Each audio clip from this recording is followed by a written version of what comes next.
Dozens of current and former firefighters from the Sioux City's 185th Air Refueling Wing are suing the state of Iowa.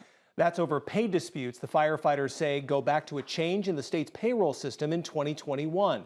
30 current and former firefighters filed 2 lawsuits against the state of Iowa, claiming they were paid at an incorrect rate for years. They're asking for the unpaid wages, including overtime pay.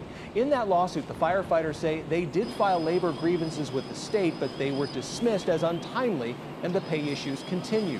KTIV has reached out to the 185th for a response, but hasn't heard back. At this time, there are no hearings scheduled in the case.